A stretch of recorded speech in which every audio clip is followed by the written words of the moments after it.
Okay, so thank you very much for coming this evening. And our theme is colour and sound, and we work with colour and sound into research and development.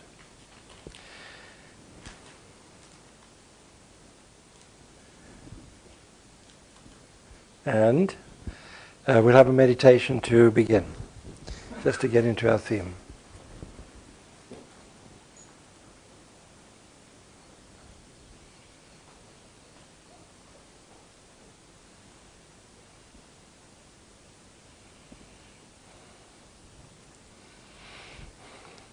Even as the plants grow in spring with the call of the birds and the length of light and warmth, so within the conscience and consciousness of mankind, ideas take root. And even as we look at our society, our culture, and all of its different aspects, each one carries a seed of tomorrow in some way. Everyone carries a vision of another world, of other times. For in truth we live neither in the future nor the past. And whatever we call the living moment is all-inclusive. So that through our eye and through our ear, through the very perception and experience of our existence, we draw in themes, streams of information that can come from all over the cosmos, can come from backwards and forwards in our calculation of time. For it is all within the imagination of those who are receptive enough, and within the vision of those who are sometimes hungry enough to seek and to discover. Do we know that the colors of the spectrum work upon us in this way? We know that the color beyond what we can ordinarily register works even more intensely and more deeply into the subtlety of our own organic structure and into the quality also of our imagination and our intuition. Have we heard the sounds that call forth life, that have no audible register? Yet they are the signature of an invitation to the very dance of everything that makes up the structure of the universe. For we know that it is in the miniature, in the minute, that we see the very encyclopedia of everything, of the universe, even the very basic nature of life. And then when we look into the macrocosm and into space, it's never ending. There is no empty space. There is more to see beyond what we can directly see. And we listen to the stars, and we register them through their sound, through the waves that we can appreciate with our instruments. And there is no emptiness.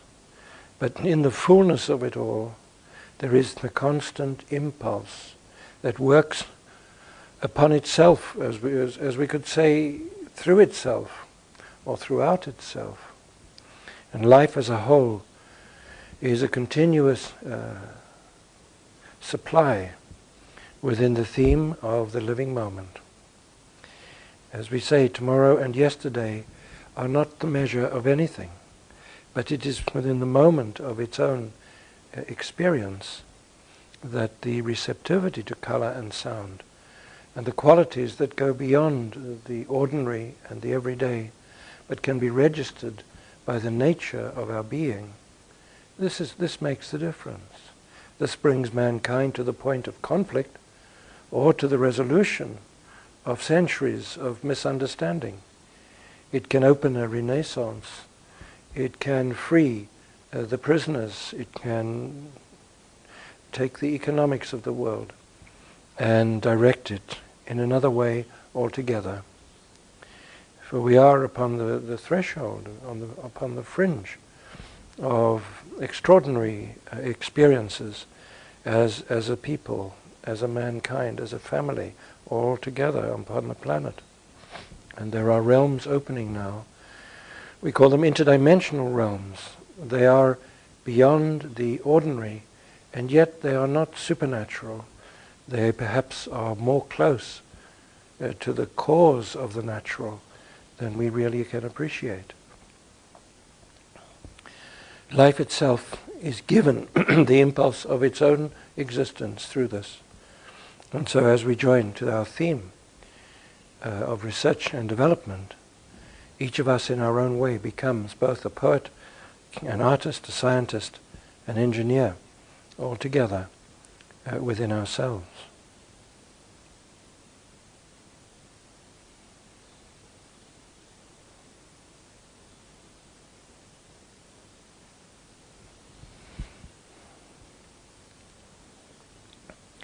So, as we talk about our theme, I'd like everybody to experience the planets.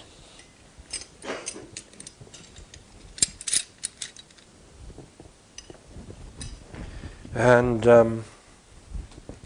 just take them one at a time. And listen to them. And then play them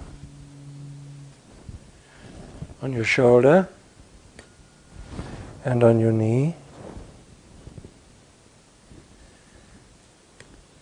And just hold them over the solar plexus. Okay, so as we do our talk, that we can experience an approach to the vibration of the planets that has been calculated. I think the calculations are reasonable. And if you want to see which planet it is, it's written on the back. So you can take one at a time. That's Mercury. Yeah, but do them first though, on yourself, like.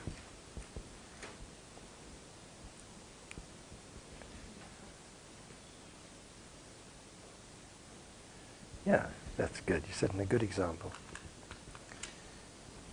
Now, we want to look at our at the hologram of the whole man, or a hologram of mankind. It's a little ambitious, I think, but why not? It's just an entry point into the concept, and then our intention is to see if we can find the pathways of color and sound, and where they might be leading, and what that might suggest or indicate. So we have we have the human being, and we have the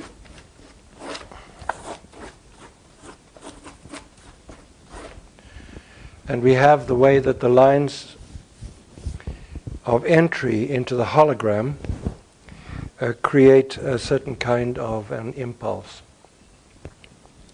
Now, essentially, the light is here,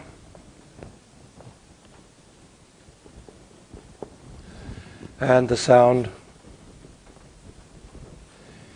is here. And we want to see where it brings us and what it might suggest or mean. Now, if we take the light first, and we're looking at light and sound into research, and here immediately we see that there is a completely new investigation that is entering in, we could say, into the consciousness or the imagination of anthropologists, of scientists, of we could say economists, of everyone that has got to do with anything to do with the journey of mankind. So we've seen ourselves so much as a species. The kind of academic world sees mankind as a kind of a dominant species, and they like to talk about it in that way. As a species, we are this or we do that, and it's very limiting think of ourselves as a kind of a superior animal that just happened to be a little bit dominant on the planet or something like that. And then we're just about to blast ourselves out of existence or whatever. Now, all of that is fine so long as it's developing. And when we look at the impulse here, which is light that is entering through the brow chakra, it's entering into children, especially at the time of puberty. So it's beginning to alter the chemistry of all the glandular changes and of the polarization very strongly into male and female. And this goes through the hormonal system that is directly connected to the pathways in the brain that are very much, we could say, the mammalian pathways. Pathways to do with territory and with mating and with hierarchies and with a sense also of challenge and a sense also of control, we could say. Now, if the light is entering in at the time of puberty, then it works also retrospectively, as strange as this might sound.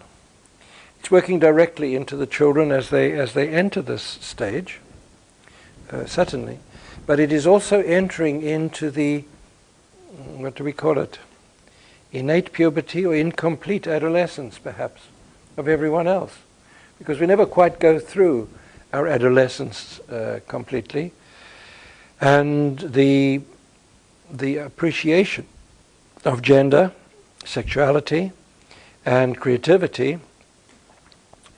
As much as we know, we could say there is much more that we don't really know very well. We're very strange with our mating habits and our rules and regulations if we look around the planet.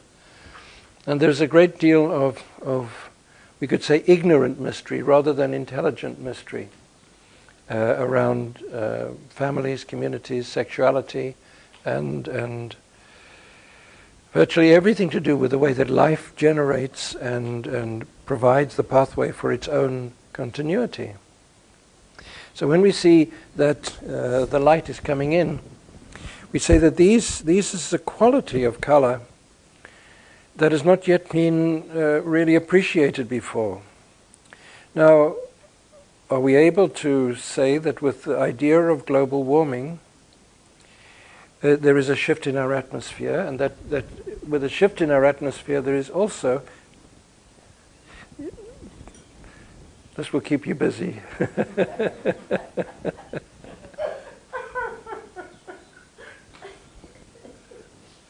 It's not deliberate. And with a shift in our atmosphere, there is a shifting also of the refraction of light, of the way that light is, through the spectrum of its own expression, filtered in or filtered out. We would say that quite a lot of light is filtered out, or that in these times, with the shifting of the atmosphere, there are frequencies of light that are filtering in. And we have this impression that this works very specifically on the generative and polarizing aspects of the developing human being, but perhaps also on all of nature, all of animals. And if we appreciate this, we might also realize that the light that enters in may also have something to do with the releasing of certain life forms from the planet. We have a way of looking at our abuse of nature as if it is destroying life, which I think is absolutely correct. Parallel to that, there is the possibility that there are certain species which no longer need to continue on the Earth, and they can be drawn into other spheres or other systems, and they can go further within their own evolution. There are no accidents or the mismanagement of man's management of nature is not altogether outside of the actual evolutionary guidance system. And so when we look at the way that light enters in, it begins to change the nature of our relationship to the planet, literally, practically, and thoroughly. Now, what does this mean? Because if we look at Canada, for example, I think it's even larger than the United States, but most of it is tundra. Most of it is actually not that easy to inhabit, not so good to live in. But if the world is going to, if the climate is going to alter a little bit, does this mean that the climate is going to alter because we are destroying it? Or could it mean that we will develop a way of managing the weather? And if we develop a way of managing the weather, does this mean that we can also neutralize hurricanes, and we can also predict a little bit better earthquakes, and that all the extremes in the weather can become a little bit more moderated, and that the extremes of drought, and because we also realize that one of the greatest commodities is water. And even in the latest James Bond movie, the commodity that these dark forces are seeking to control in one of the South American countries is the water. So they can become completely able to manipulate the price and so on. Now, it's interesting that theme was chosen as a kind of a world project by the dark forces. And if we appreciate then that the sense of these higher frequencies of light that are entering the world, that are being refracted through the atmosphere of the Earth, but are also being filtered in through the change in the nature of solar space. Solar space is space that is inhabited in a way. It's filled with solar radiation, solar magnetic radiation, solar tides, solar winds. And we know quite a lot about this already, but we don't always know its capacity for both magnifying or even filtering in or filtering out or altering the frequencies of light. It carries sunlight, of course, but it also then takes in. It can absorb starlight, specific frequencies of starlight. So this it's very interesting to begin to appreciate that the very atmosphere of our planet is changing. The actual what the air carries.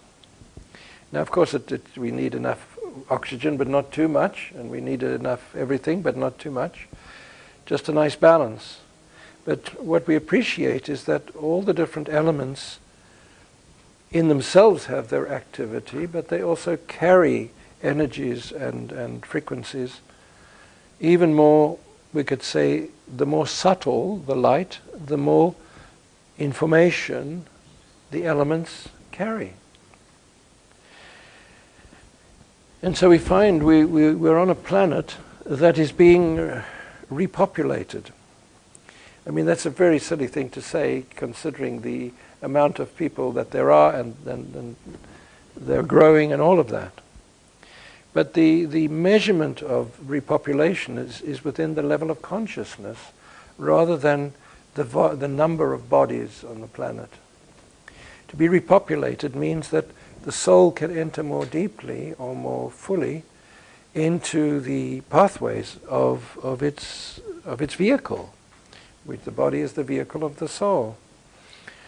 And in this sense, where the polarizing at adolescence, puberty and adolescence is strongly,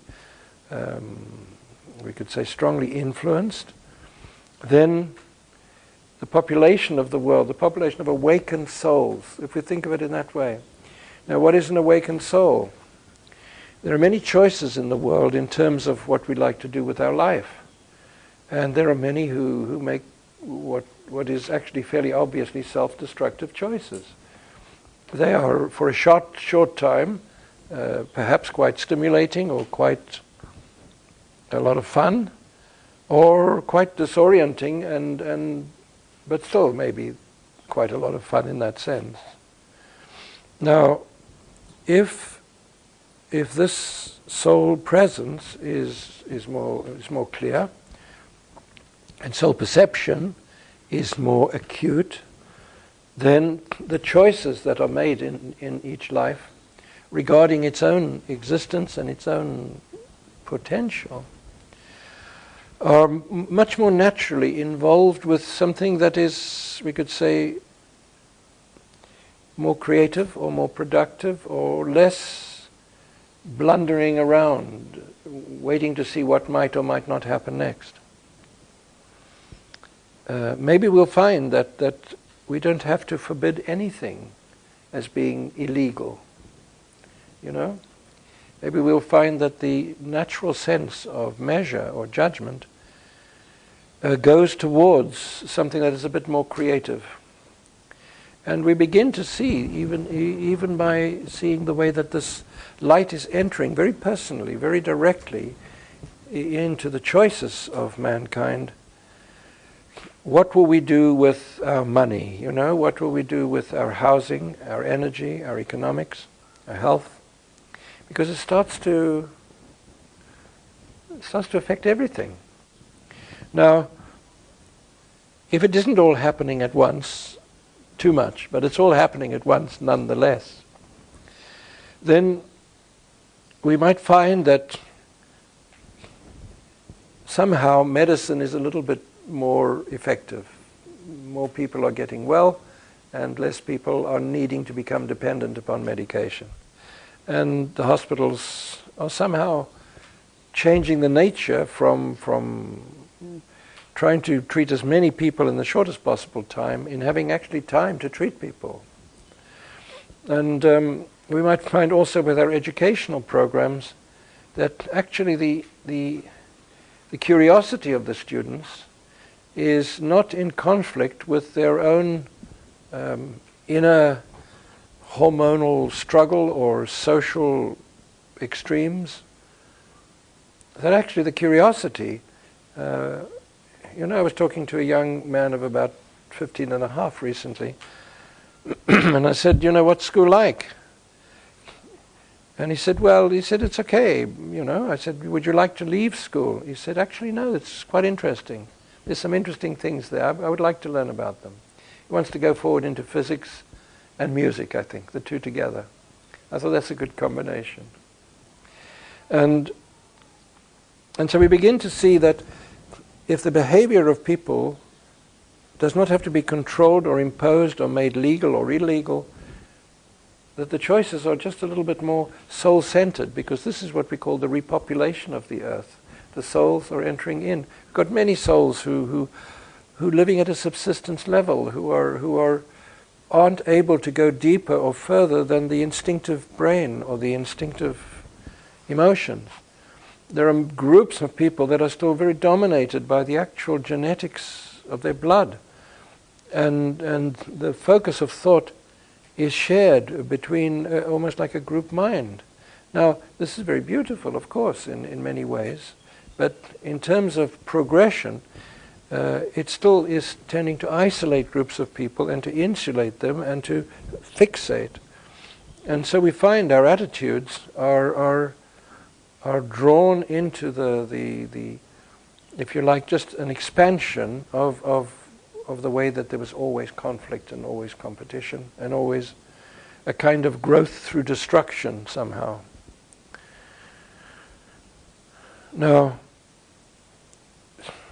I mean, we've just come through Easter now, and Easter is it the celebration of crucifixion? Is it this?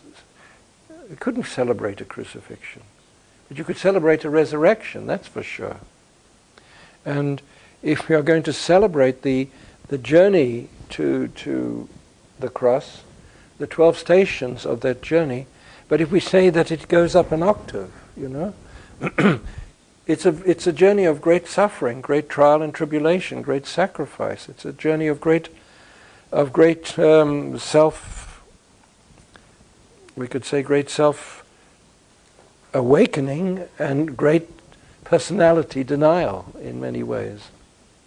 But if it goes up an octave and we say, what does suffering become?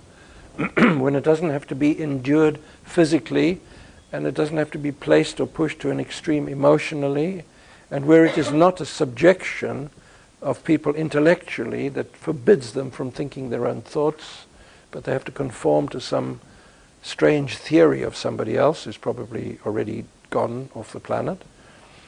And so we find, where is it the next octave? And we find, that the journey to the cross is the journey direct into the illumination, or into the higher mind, or the deeper nature. Now, even if this is only just very slightly, we could look at the statistics of crime and probably find that they start to go down. What we call the mugging or the burglary, or people needing to take things from other people because the pathway of trying to do some work is not interesting enough, or it's just plain not available. I was listening to, on the streets of New York, there are many more homeless people now because of loss of jobs. And there's one family in a shelter, a mother with her children. Her husband tried to find work and couldn't, and then he tried to find enough money so they could stay in their apartment, but he did something that wasn't legal, then he got caught, so now he's in prison. So this is like something out of Charles Dickens, and well, if there is this breakdown at the moment of world economics, and then the power of the energy of money is no longer completely dominated by, if you like, by forces that work through favoring the few and exploiting the many. If this is much less possible as time goes on, then how will we be looking at life? If the statistics of crime diminish, if the statistics of people who directly work with self-destructive ways past the point, we could say, of gaining experience, and into the point of starting to really destroy themselves. So how will we find the world? So we begin to see with research and development, even with light changing and if you say different aspects of color, information comes in a way that everything that is going wrong with the world has got another side to it. Not to deny the research and the information, but to say that there is more to it than that.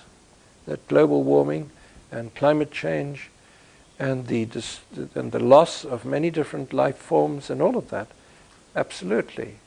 And yet there is still another aspect at work, and a greater picture begins to emerge. So the first element that we see there is the light entering in at it enters in at puberty, and this is active within the adolescent aspect of everybody. It's retroactive too. Now, we also see light enters in, if we follow it through a little bit.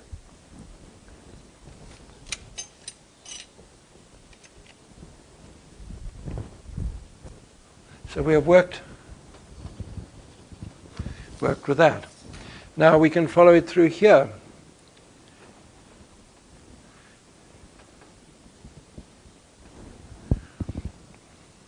And here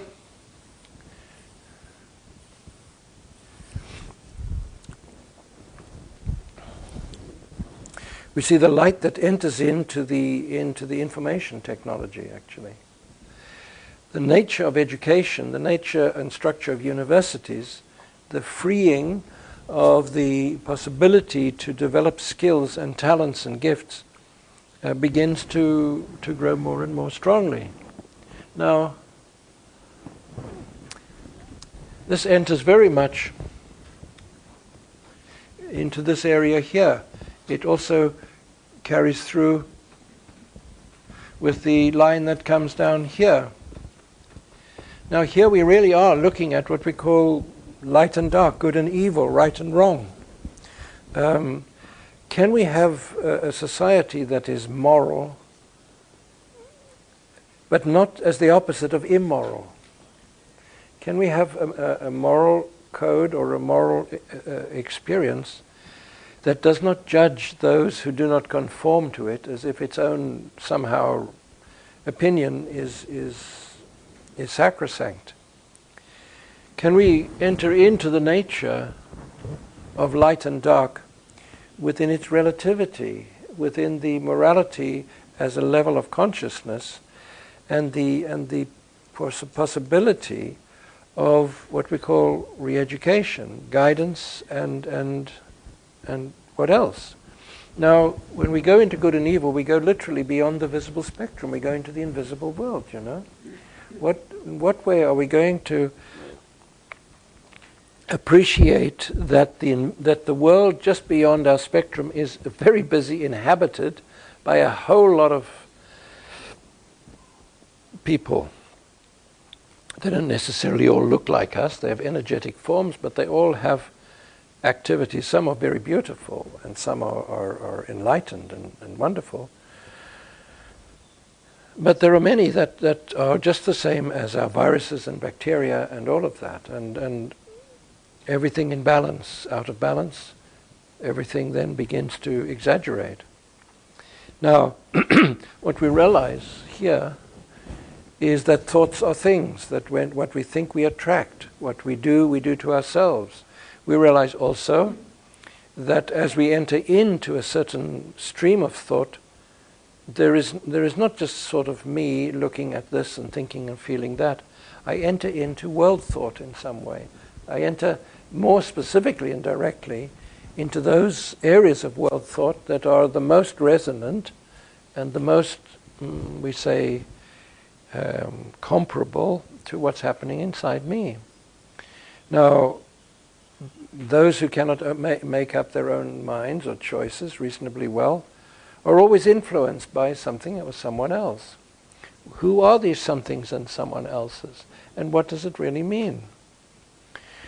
There are many, many forces at work which are essentially good, but out of management are absolutely disastrous.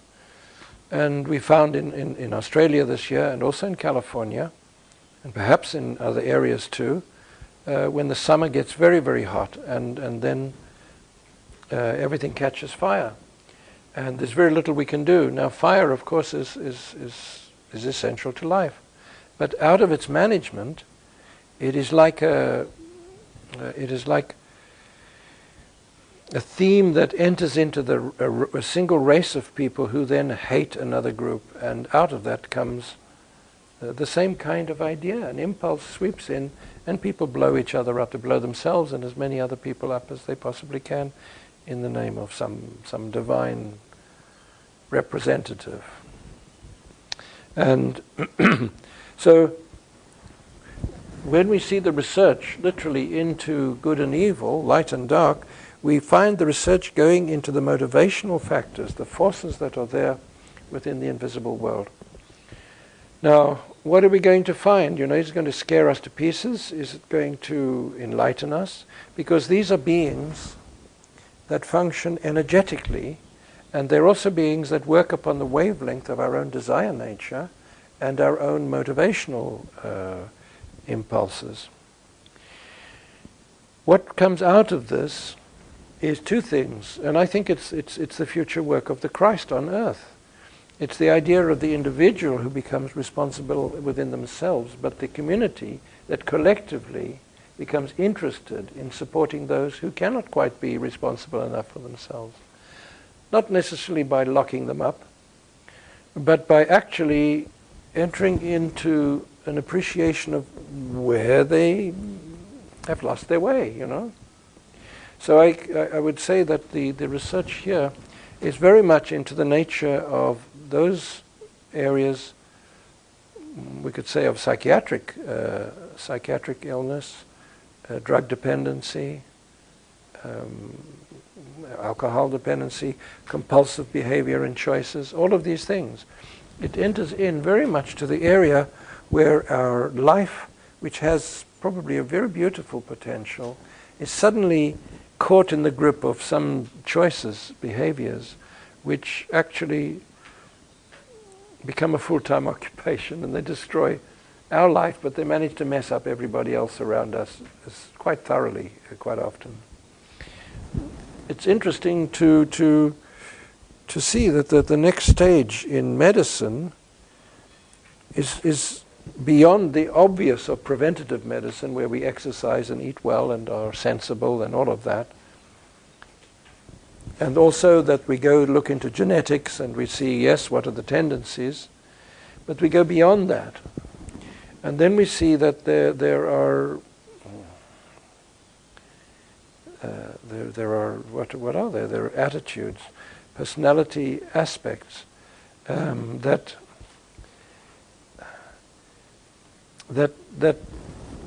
are within everybody at critical moments, open to being drawn a little bit more into a sense of integration, or they're not. And this self-destructive side is a non-integrated personality. It's a non-integrated inner life. It's a life that is fragmented, and within its fragments, different aspects can sometimes become totally dominant, or they become temporarily dominant, and we can be depressed for years, and the balance is quite fine. So I think that's quite interesting. And when we see the energy coming down, this is the left side. When we see the energy coming down the left side here,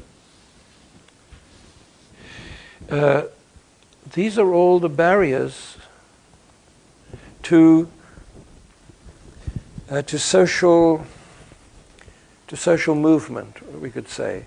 The barriers which tend to isolate groups of people and also create subcultures which are not really interesting at all, but are just almost parasitic and so on. And we see this today with our inner cities, with gangs that live almost as if they're living in some kind of primitive jungle habitat. And when we say research into this area, research into social and cultural norms, it's very interesting, because very, very easily people they go back into their groups of colors and languages and religions and customs. And there they are. Now what we'll find with the sense of research here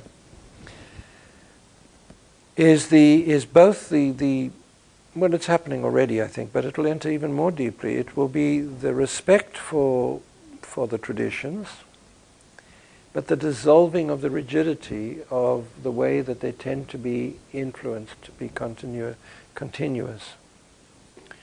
It's a very strange thing to realize that within the religious impulse are ideals and ideas that are very beautiful in their outset, but are so imposed that you cannot alter them. They are rigid, and that you must not break certain boundaries or rules. Nobody can quite remember where they come from, or they put them down to the Word of God, which it never is. And as we work educationally, and education is based upon information, but it's also based upon fashion, and it's also based upon nutrition and music. And as we work with the actual educational process, the actual feeding of the mind beyond the boundaries of its indoctrination, of its traditional indoctrination, needs only to be just enough. And then the children will in a certain way respect their families and their history, but they will also feel the embrace of a journey into knowledge and into much more interesting areas. We're very close to being able to be completely in touch with the greatest minds, the greatest universities, the greatest educators. Very close. While we live in Central Africa or in the Arctic Circle or something. It doesn't matter where we live anymore, or it matters less and less. And we can be in touch and communication. And if we can tune into our lectures, the lectures can all be downloaded. And if we can then tune in, our professors can can check our information, and we can be guided. The whole educational structure will translate into a planetary education. Now, we could say a little way to go there, but we can already feel in the area of research and development it's already working. It's already working, we could say, within the imagination of many. And with these children now that are in their adolescence, give them another 10 years and they will be within their professions, at least to a certain degree, and there they will be, and you put them 15 years or 20 years at the most, and they will be changing the nature of the textbooks and how structures are presented. So, if we then want to see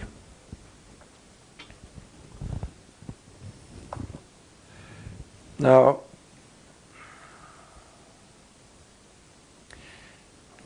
the light is also, it enters along here. Now, this is in the nature of work. Now, the nature of work is very much connected to how we see the value of what we do and how we measure the success in consequence of what we do.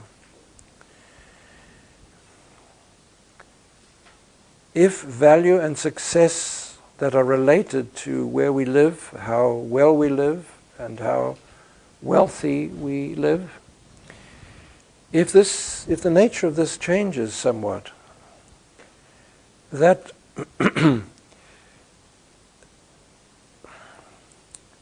very much to do with economics, but economics is totally to do with energy, and energy is completely to do with renewable energy rather than energy that gradually we burn up and it disappears and dissipates. There are arguments now whether we should build more nuclear stations, and there are arguments also whether to use coal, which can be burnt with much more efficiently, and so on and so on. These are all fair enough. These are resources that we have. Why shouldn't we use them? But when we look here at the nature of work, we're actually looking at the nature of the exchange between one of contributing into life and receiving from life. Now, this is the nature of energy. It's the nature of that which gives momentum, that gives value, or that gives joy, satisfaction, pleasure, achievement, but always opportunities to open a little bit more than we've ever opened before. If we appreciate that the very nature of work begins to change within the survival demands, and I'm sure we've often said this anyway, but the actual nature of work changes from having to almost desperately find something that will allow us to continue to exist, and some people seem to be so successful and some have such a hard time, and we say, well, this is karma, or this is the nature of how we grow and how we experience. But if the very nature of light enters the nature of man, does this mean that the form of energy that we will more directly become connected with will change? Perhaps it has already changed. Maybe it's already known, and we don't really know that it's known. It's somehow held back a little bit. Maybe the engine of a motor car can be already very much more efficient than it is presently, but it's sort of held back. Maybe there are many inventions which already exist, but they exist and they've been, as it were, contained. Now, if the nature of work is changing, it means that the nature of energy is changing. The source of that which gives power to everything that our lights, our energy, our lights, our refrigeration, our everything. If there is a shift into what? Into almost costless energy that costs almost nothing, if we're able to do that. Now, if the nature of economics is linked to the kind of source of our energy, and we cannot be exploited, we cannot be exploited. Our motor cars or our forms of transport run almost costless, and that we light and we use our technology almost in a costless way. We can already make telephone calls costing nothing or almost nothing, and we can get information without having to drive all the way to the library and whatever. Now it's all there at the press of a button. Now, where does this bring us? Because if the nature of work is taken away from the value of money, what happens, And if the very experience of working is no longer directly connected to amounts of money that we might get in return. They're asking for questions on the BBC now, and to see what questions might be chosen that then will be looked at by a panel of experts. And they say there should be a minimum wage. Now they say one of the questions, should there be a maximum wage? Should the amount of money we could earn be capped? And I could immediately hear lots of mumbles from some very nice clubs and pubs. The genius of man would be suppressed if this was the case. And and in a certain sense, I would agree with them. But when we go beyond that kind of sense, where do we find ourselves? So we find that the value of work is separated from the value of money, and the value of money is changed in its nature so that there is enough for virtually everybody, and maybe there are opportunities to get even more, but in itself it has no great value to accumulate a lot. To say who is the richest man in the world today, it's interesting. Among the Forbes lists of the 10 richest people in the world, one of them is a drug baron in Mexico, so I heard on the World Service. How do they calculate that, and why should they include such a person? Unless it is, in its illegitimacy, illegitimate trading, He's doing something that is against the law in every country so successfully that he's one of the 10 wealthiest people in the world. He should be recognized. So we are heading towards a point where work is valued in a different way, and money is not associated into the need to accumulate it, that more gives somehow power. Now that's interesting, I think, and and if we then take this a little bit, this is where the light and sound begin to meet, because when we begin to look at the sound, now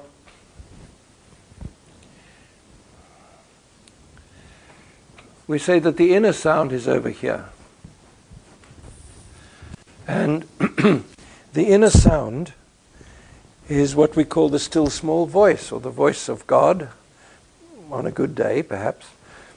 But certainly it's the voice, it's the inner voice. It's the voice that seems to whisper to us and say when it's time and when it isn't, or what would be best and what is not. We can always hear our inner voice when the chips are down, when there's no alternative in a way. Our inner voice is not a disciplinarian, and it is never a forbidding parent. Our inner voice is often a sort of a push to live a little dangerously, I think. It's not to do with conservation in a limited sense. It's to do with the employment of the gifts and talents and opportunities of an individual. The inner voice doesn't just say, don't do that, you know, or all right, go ahead or something.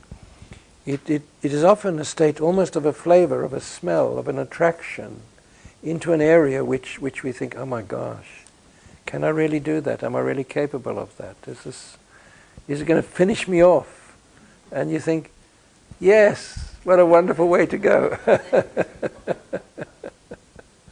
And it does finish a part of me off, but it opens another part of me that has never been opened. So there's something in this sound, we could say, of this inner voice.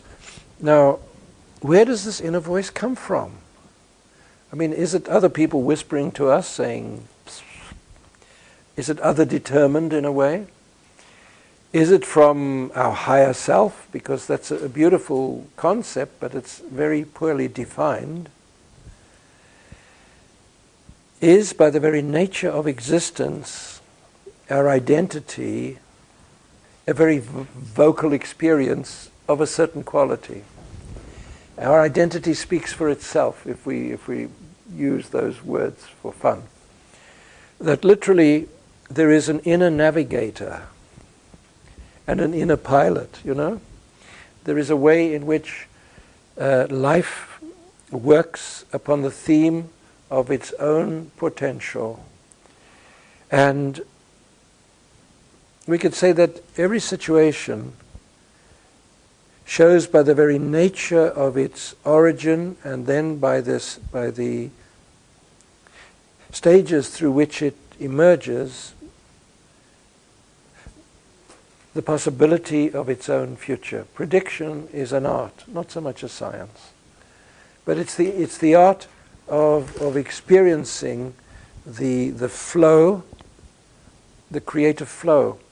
And as true as an individual can be to their inner direction, so they are predictable, but not containable. So prediction does not give us the end product by any means. It gives us a reasonably accurate description of what is in process and who can be trusted, as it were, and who is reliable, and things like that. Now this is not a judgment of anyone. It's who is ready and who is not, and who would be more suitable and who is not. And that's quite interesting. Now, the still small voice is also including, in a strange way, the unfulfilled dreams, hopes and prayers of those that have gone before us. We're filled with them. The world is filled with the unfulfilled prayers. And the world is filled also with the great philosophies that are thousands of years old in their original expression, and they're just as relevant as today as they ever might have been, you know, in their own time. Now, it is as if we carry these great philosophers within us.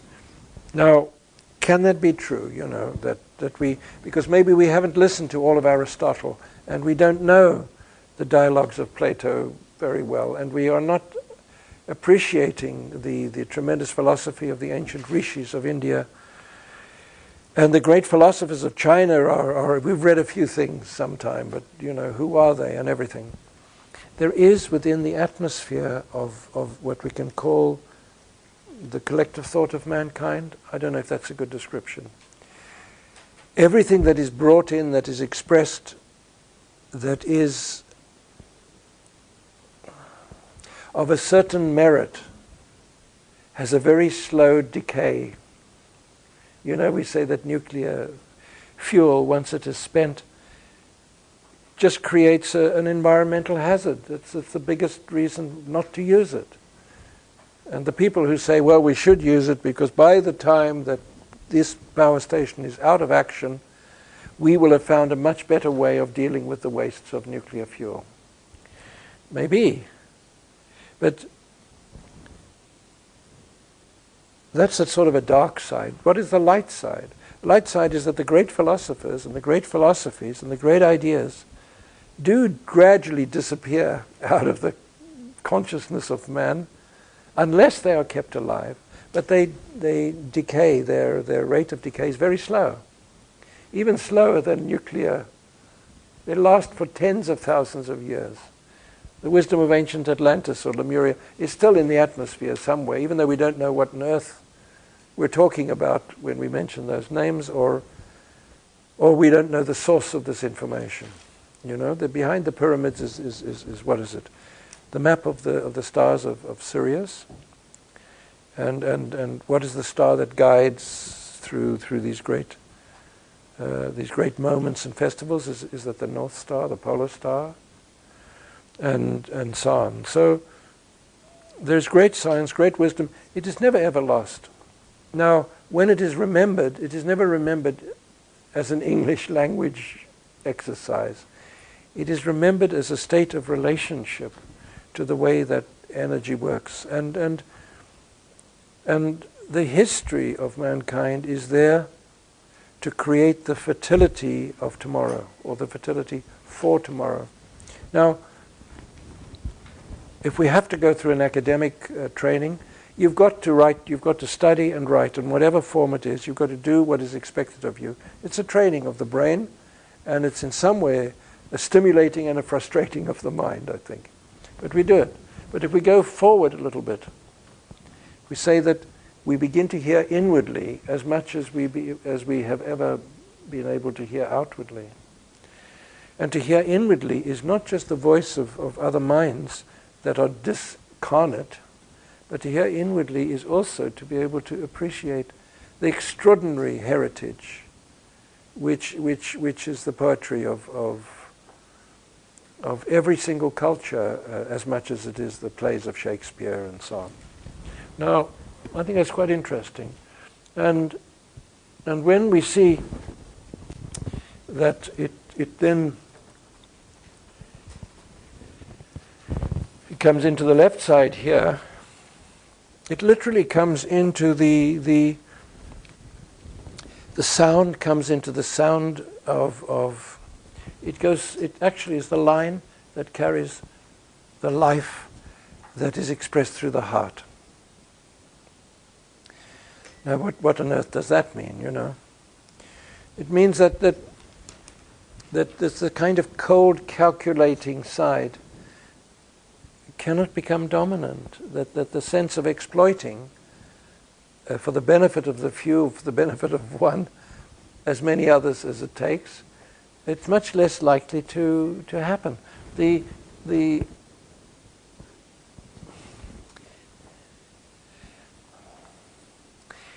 could say the intelligence of the heart. We talk of the intelligent heart. But this is the heart that speaks. And this is the heart that speaks through the nature of the human condition. I think it speaks through the nature of human suffering or human inequality. The greatest movie for this last year was Slumdog Millionaire, which is very much revealing, if you like, an aspect of in India that is quite shocking. And I think it's tomorrow there is an election, a general election in India of 700 million people.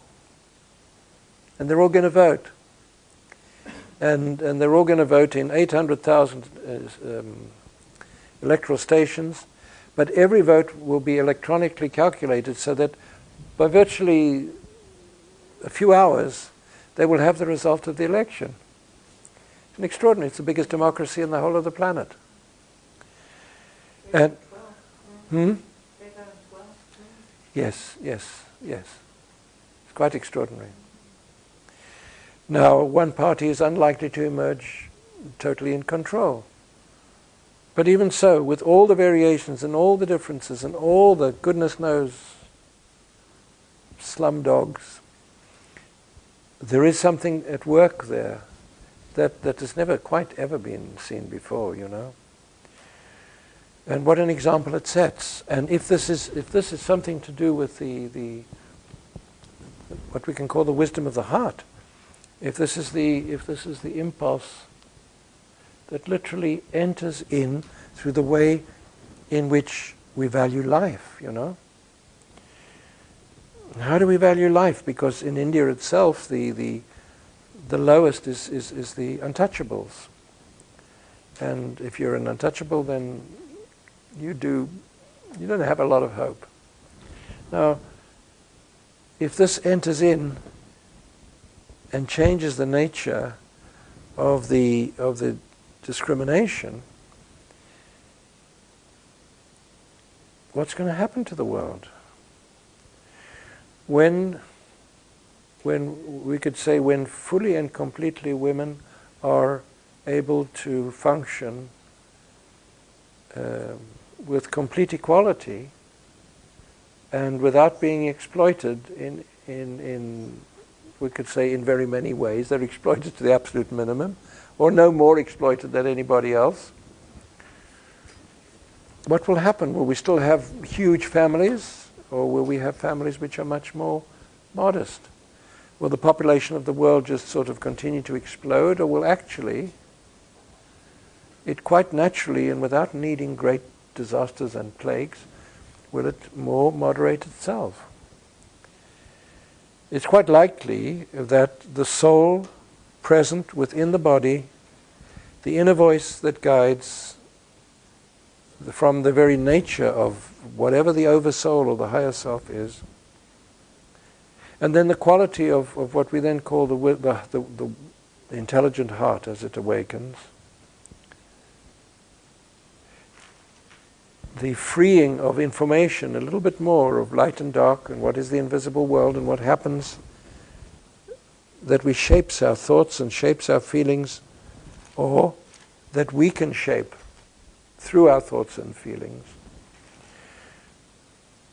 What happens then to the population of the world, and how quickly will it happen?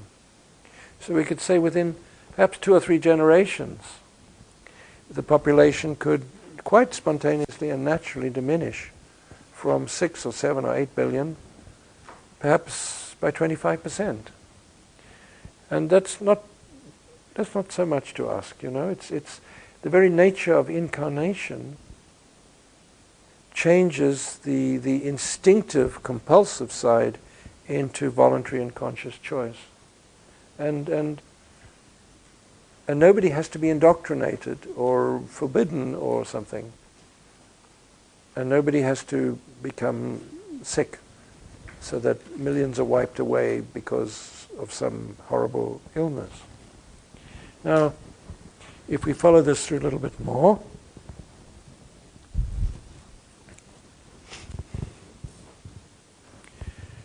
we find it comes down here. Now, here, you know, we get the meeting of different streams. And here we get the meeting of different streams. So that light and sound and color and sound, essentially color and sound, there are meeting points where there is quite considerable transformation. Now, here, on this area, it's on the right side of the body. It's the area of the liver. And it's the area also of how we deal with poisons, how we deal with negative emotions, and how we deal with death, actually. What we call the fatalistic sense, that life does not last physically. Now,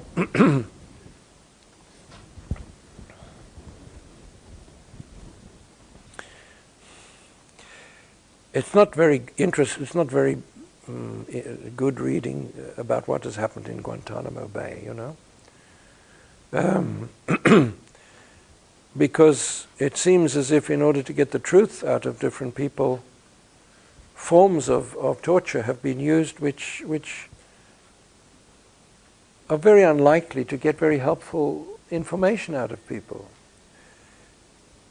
Maybe somebody takes a great pleasure in doing it, and maybe it's a sense almost of sending a signal to other people.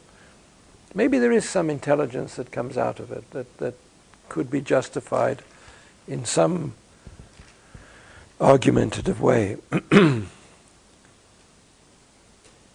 But what happens when we decide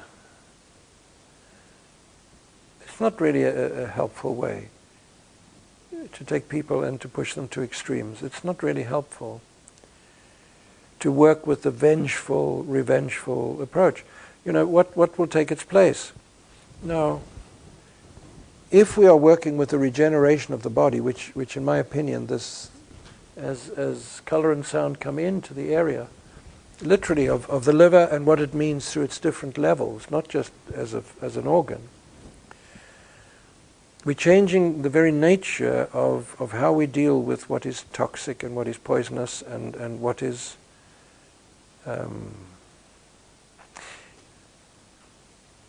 and where we set the limits of what we can believe or are allowed to believe, and where we set also the limits of on anything, actually. Now, what happens if we reach the point where bodies can last forever, you know? What happens if we reach a point where people don't actually die, but there is a point which they might evaporate? There is a point in which they might reach such a subtle frequency, or they reach a point where they literally go beyond the need for a physical body.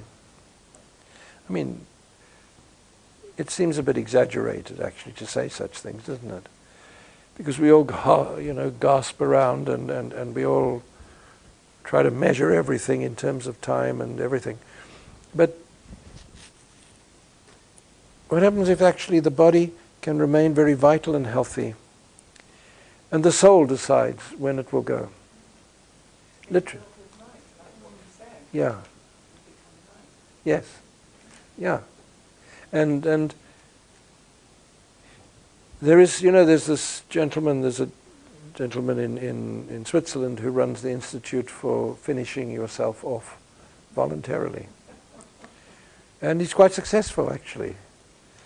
And he said that the right to take your own life when you choose is an innate right. And I thought I was kind of felt a bit anxious listening to him. And I think I can't quite agree with him, actually, not very much. But I wonder what's the next octave beyond this. You know, the idea that getting rid of people or getting rid of yourself, unless it's an excellent reason, what is the next stage? And the next stage may be literally where the soul has fulfilled its tasks, where it's done everything it's come to do, and where it is more conscious of where it is going, so that it goes, as it were, and the body itself evaporates or is within a very clear and pure state, and it can very easily be perhaps just dissolved into its elements, its atoms. I wonder. Now, I would say that if we think of it at this time, we could say, well, it's a little bit in the future, isn't it? But if we look at the idea of where our research and development will bring us, because at the moment we do a lot of organ transplants, which are, if you have somebody you love and they have survived reasonably well through an organ transplant, you thank God that it's possible, and you thank the person from whom the organ came, whatever the consequences might be psychically and all of these things. It really does give another meaning to the termination of life. But if we go to the next stage, of course, is the regeneration of organs through stem cells. And stem cells, we have to find them and put them in, but we might find that actually every single organ in the body has got stem cells, but we don't know how to identify them. There are a lot of stem cells constantly being created in the body, which we can harvest. We do amazing things now, but it will be even more amazing. Now, when we go beyond that need, and then where do we find ourselves? We find ourselves with physical bodies that actually celebrate life, and through which the soul itself can exist. Now, it means we live at a finer wavelength. You know, we talk of the etheric body and the physical body, but what happens when they are virtually the same? And when they are virtually the same, actually the physical body in its present form becomes invisible.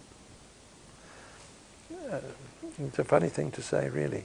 But we enter into a frequency which, with our present spectrum of light, we wouldn't be able to see ourselves. And yet, with the expanded perception, which is part of the way in which the changing the nature of how we deal with poisons works, then we begin to see an expanded horizon. We don't see into the invisible world. We see into the world that has been invisible to us. It's not invisible. It's just invisible to us. We can measure many things with our instruments, but we are, if you like, the ultimate instrument, and our perception of this gradually expands. Now, if we just look a little bit further, and we see then that there is something quite interesting, which is what we call the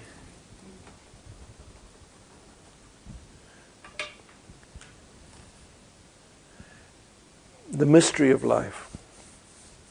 Because the research and development will bring us into all these different areas that we have talked about quite naturally. I think we can already identify some foundation work there. But this is into the very mystery of life. This is the energy that flows through the spine. And this is the mystery of the philosophy, if you like, of the tree of life, and of all the different sacred streams that have emerged to support mankind in their awakening. The key of it, the anchor of it, is through the spine, and through the spine, and as it goes into the crown. Now, I would say this is not a direct research project, nor even a direct development project, although our spiritual paths and exercises tend to quite often focus on that. I would say that this is the natural outcome of doing everything else. That the awakening of the energy as it flows through the spine and the flowering of the thousand-petaled lotus works spontaneously, even as we begin to take up these different areas of perception and change. And I think that's what's interesting, is that the spiritual path is a natural awakening, and it does not have to necessarily be, it can be, but does not have to be, a direction which we have to somehow focus on to the exclusion of everything else, virtually. We get on with life, and spirit arises and awakens within us. And the theme of getting on with light, the key to the theme, is essentially the repopulation of the earth. The soul that can enter more fully and deeply into the pathways through which consciousness can be reliably and consistently expressed, and within which it can embrace the opportunities, the information, the impulses, where yesterday is an extraordinary resource, tomorrow is absolutely waiting to inspire us. And here we are. Now, as the mystery of life, as the spiritual awakening happens, all of these other things in their fulfillment dissolve. And we find ourselves within a level of existence that frees us from the need to enter into forgetfulness or into the way in which the very purpose of our existence becomes something so concealed that we gather a few fragments here and there as we go through our life, that changes. From our point of view here, the journey is everything. The way in which we discover it and the way in which we share on the path of discovery and the way in which each of us with our own originality finds the reward within working for the joy of working, and the basics of life are supplied as they are meant to be without needing to become overexhausted and overextended and all of that stuff. So here we are. Color and sound into research and development, and we find ourselves within the new human being, actually, as they are awakening. And there are quite a few teachers today that talk of the awakening of the new human being. They mention it in different ways, but I think they are all linking into the same theme. In our background, we work more and more with interdimensional living and working, interdimensional consciousness, which is the new human being as it awakens through our own particular area of activity. And when we appreciate that every single individual in the world becomes part of a world democracy, if you like, that everyone is valued, every single one is valued, and that the nature of energy and the nature of economy and all of these things, the nature of work, they are in transition. They are not in repetition, they're in transition. Now, our lifetime should witness this, at least as an impulse, and to appreciate some of these indicators. Our lifetime should appreciate this, and if we can, then we have no need to return until it is upon the crest of a wave, rather than having always to return and enter into the areas of extreme and man's inhumanity and having to hold the light and all of these things.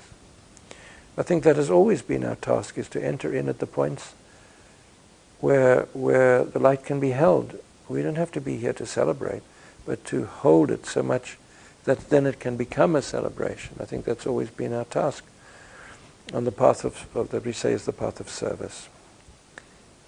But now if we can begin to feel the impulses and within our own lives appreciate them sufficiently, without waiting for some authority to tell us anything, then when will we need to come back here? We can choose, if ever, and there are many more interesting places to go on to, where we can celebrate the we could say the genius of being star people and spiritual beings and interdimensional travelers and much more. So we can just have a little meditation to bring our ideas together.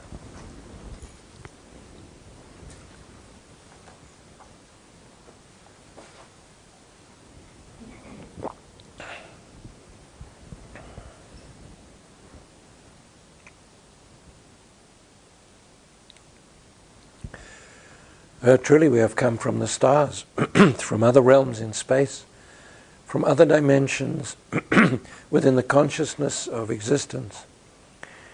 And we are part of the experience of the investment of light and of sound and of color into the many humanities that are spread across the vast, measureless expanses of space. We are part of all of this, that we are on a tiny planet. It embodies everything, that we have physical bodies. It is an expression within its minuteness of the very principles out of which everything else is managed and governed and guided. For we are not here to become perfect, but to work in greater perfection or greater perfect accord to the themes that in some way seem to dominate our existence, but in another lead us into the emancipation from the very imprisonment where time begins at our first breath and it ends at our last breath. But we measure the history of everything between the first and last breath. But were we there before? And could we remember if we will be there after? In a moment we go beyond all of this, for light within its subtle frequency frees the consciousness of man from the limitation of its own survival into the theme of immortality, some might say, but in truth it's the theme of continuity. And here, past the spectrum of hearing and seeing that is ordinary, there is an expansion, and the world that was invisible becomes part of a normal, visible world. And a body that was only partly available becomes available to the light and the consciousness of the soul ever more in an interesting way. And the very foundation of man, the survival, the instinctive nature, the intelligence that is so close to the collective, but it is unconscious, becomes available. It becomes available as a resource to the conscious. And where do we find ourselves as this awakens, as the soul becomes more present, more conscious, more naturally the one who leads from within us? And here we find ourselves beyond the extremes of man's inhumanity and within the promise of our legends and our scriptures and within the embrace of the awakening that we are truly co-creators or gods in the making or part of the family of mankind and angels and archangels all living and working together. But now it is not a legend, it is not some medieval description, it is not some ancient text. It is the soul within the awakened perception of its own capacity to research and develop and discover. Because this is our very nature. This is why really we are here. This is the heritage that we may create, that tomorrow can be, and our children and their children can all their days celebrate living and being. So we hold these thoughts just a moment in the silence.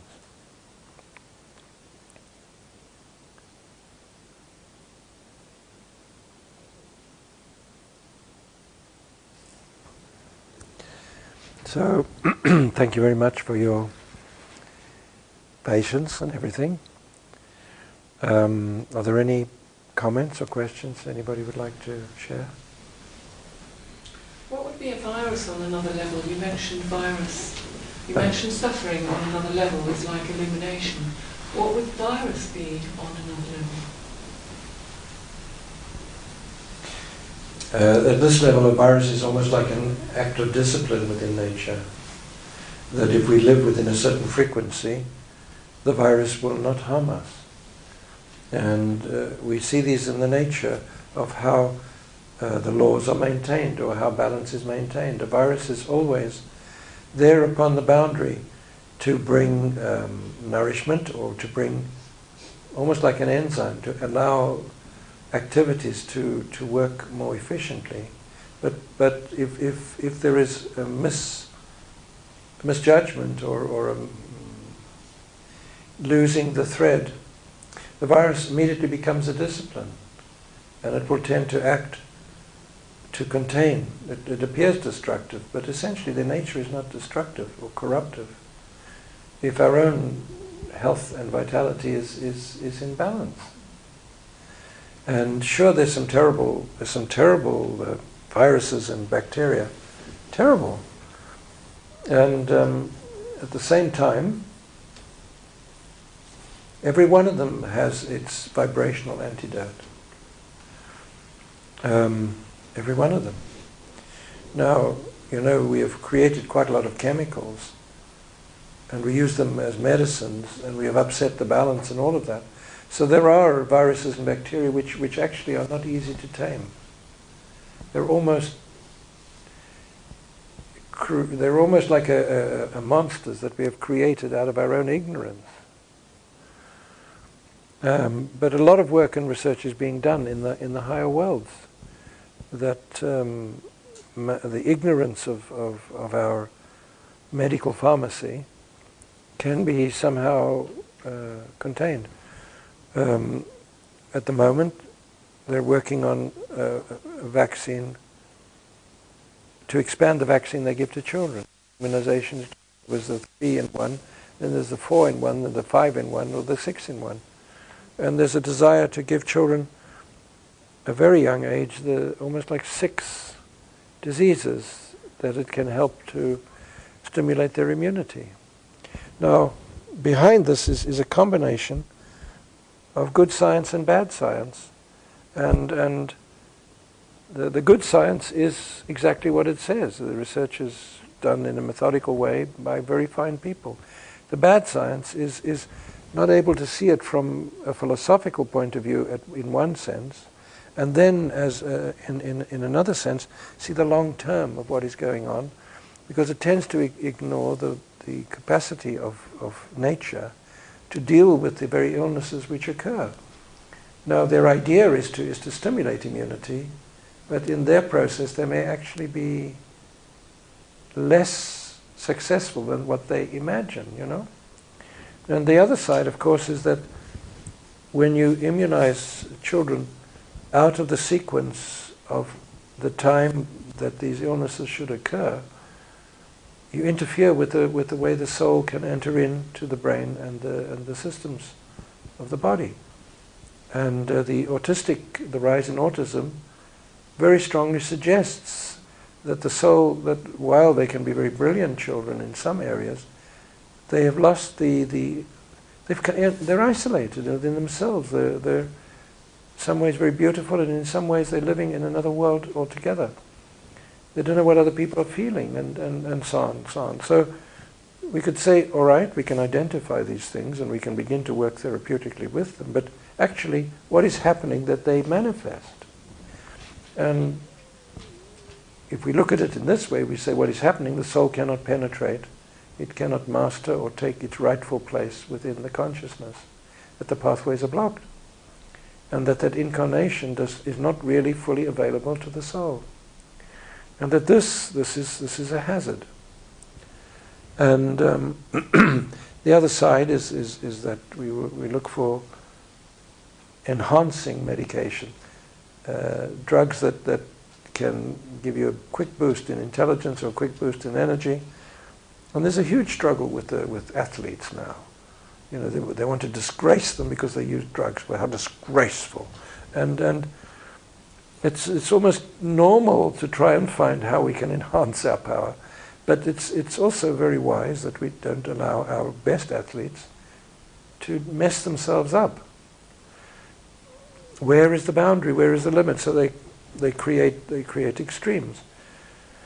But given a certain moment of time outside of the Olympic Games or something like that, people will be using drugs for almost anything to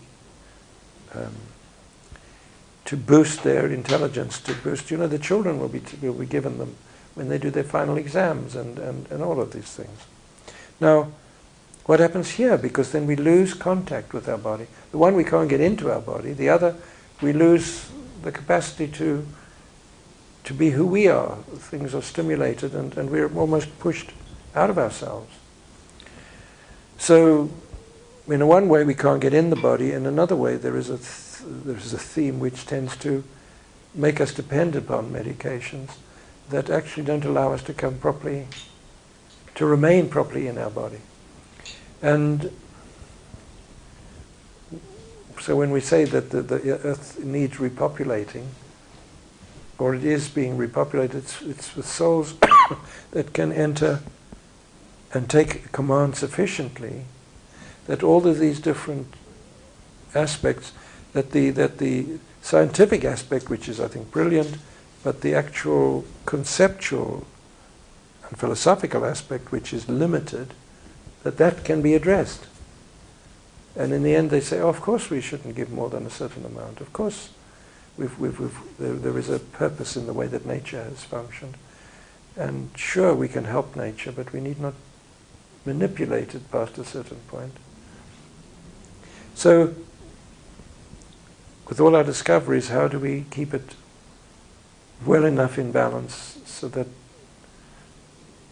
we don't actually become lost within the theme of trying to make a physical existence everything? Why? Yeah. I often wonder, working with other people, what I see and everything, why, how much cleaning up is done on the subtle levels? It just seems like we bring back so much. I mean, just say we call it physical illness, or you think about miasms or whatever. That seems to be just downloaded, it's kind of programmed right back in again. It's like, goodness, this just seems to be, you know, I can go along with everything that you're saying. That all feels very exciting and right, but it makes me think, I know it's changing now, but why is it that it's like we've been downloaded with so much junk each time we come back, apart from what might be our pathway that's about learning more?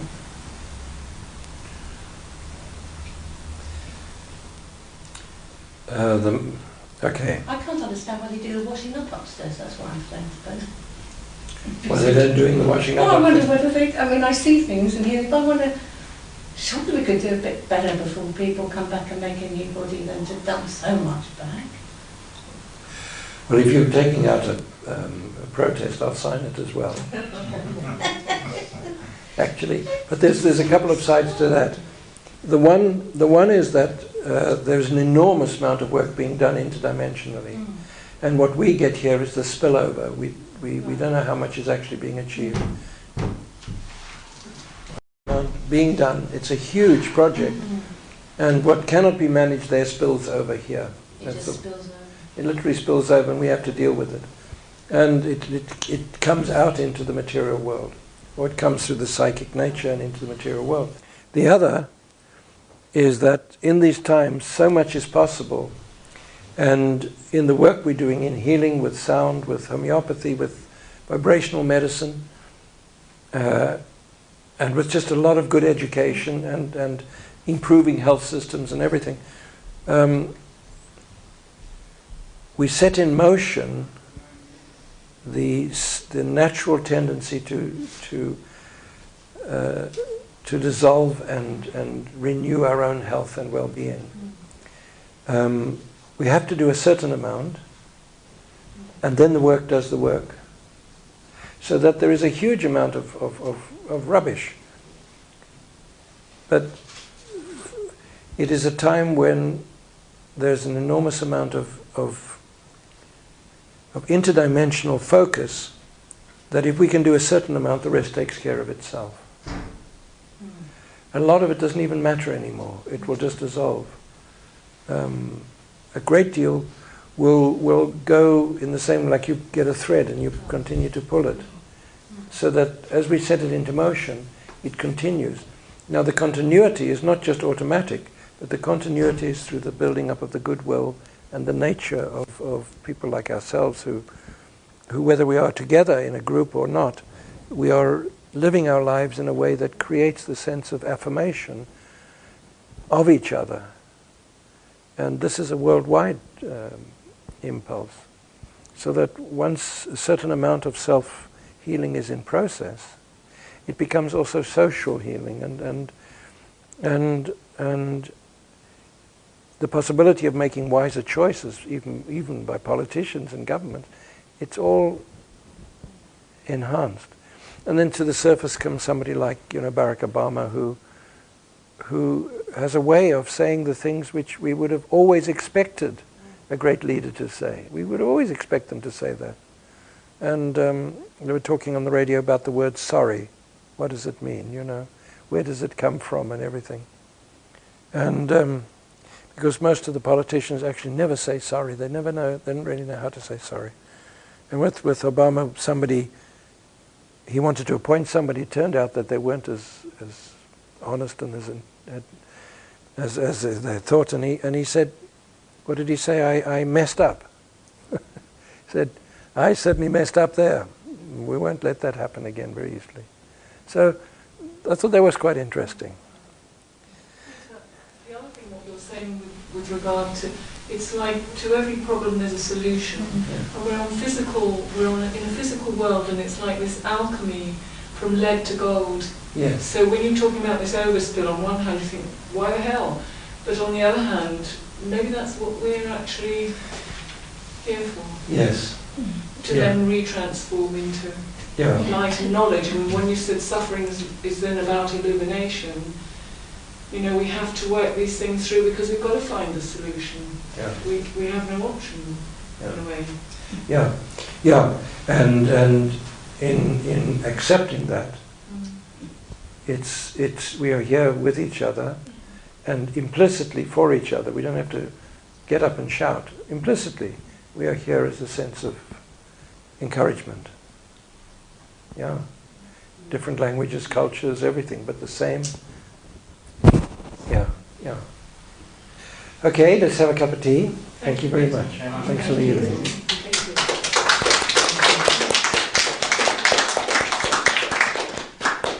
Thank you for your brilliance too.